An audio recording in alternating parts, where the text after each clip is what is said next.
Assalamualaikum warahmatullahi wabarakatuh. Kembali lagi di pembekalan UMKM. Selanjutnya kita akan membahas materi terkait perizinan.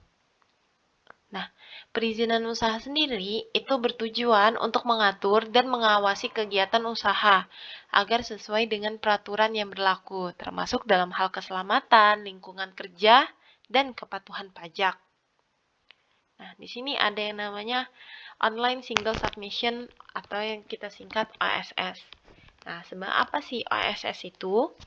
OSS atau Online Single Submission adalah sistem perizinan berusaha yang terintegrasi secara elektronik yang dikelola dan diselenggarakan oleh lembaga OSS atau dari Kementerian Investasi atau BKPM. Nah, penyelenggaraan perizinan berusaha berbasis risiko melalui sistem OSS merupakan pelaksanaan dari Undang-Undang Nomor 11 Tahun 2020 tentang Cipta Kerja.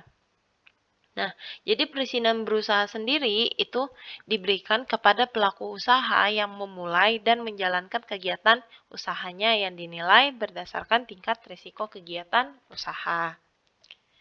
Nah, untuk skala usaha sendiri itu karena di sini terkait usaha mikro dan kecil (UMK), pengertiannya sendiri adalah usaha milik warga negara Indonesia baik secara perserorongan atau badan usaha, di mana dengan modal usaha maksimal 5 miliar, tidak termasuk tanah dan bangunan tempat usaha.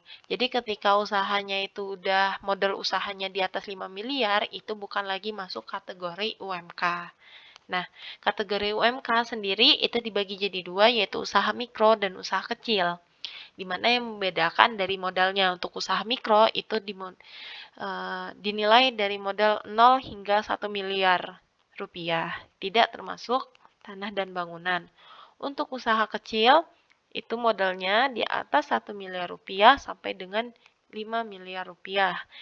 Juga sama, tidak termasuk tanah dan bangunan. Nah, kemudian kita akan membahas tentang tingkat risiko UMK. Nah, perizinan berusaha berbasis risiko adalah perizinan usaha yang didasarkan pada tingkat risiko kegiatan usaha. Nah, di mana tingkat risiko tersebut itu menentukan jenis perizinan yang diperlukan. Nah, pemerintah telah menetapkan tingkat risiko berdasarkan bidang usaha atau KBLI. Biasanya singkatan dari Klasifikasi Baku Lapangan Usaha Indonesia tahun 2020 yang menggunakan angka 5 digit sebagai kode bidang usaha. Nah, jadi setiap bidang usaha nantinya bakal dideskripsikan atau memiliki kodenya masing-masing, di mana setiap kode itu mendeskripsikan bidang usaha tersebut. Nah, tingkat risiko sendiri itu tuh potensi terjadinya suatu bahaya terhadap kesehatan, keselamatan, lingkungan, pemanfaatan sumber daya, alam, dan bahaya lainnya yang masuk ke dalam kategorinya ada 3, yaitu rendah, menengah, atau tinggi. Nah, kita lanjut. Di sini apa sih yang membedakan dari tingkat resikonya? Jadi, perizinan berusaha yang diperlukan untuk masing-masing resikonya. Di sini ada resiko rendah, yang mana kalau untuk perizinannya hanya perlu NIB saja atau nomor induk berusaha.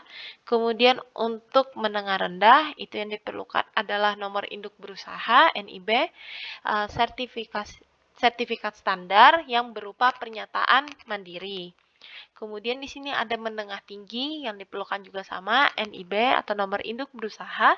Kemudian sertifikat standar di mana sertifikat standarnya itu harus diverifikasi oleh lembaga kementerian atau lembaga pemerintah atau lembaga daerah. Nah, kemudian di sini ada resiko tinggi. Biasanya UMK itu masuknya ke 3 resiko ini aja. Selain dari situ, ada sebenarnya resiko tinggi di mana yang diperlukan itu nomor induk berusaha. Izinnya harus disetujui oleh kementerian lembaga pendidikan atau pemerintah daerah, di mana sertifikat standar itu diperlukan. Nah, selanjutnya di sini kalian mesti membuat untuk mendaftarkan kegiatan tadi, kalian mesti membuat akun OSS sehingga kalian dapat membuat akun OSS di lamannya OSS. Mungkin itu saja dari saya. Jika ada salah, mohon maaf. Sekian dan terima kasih.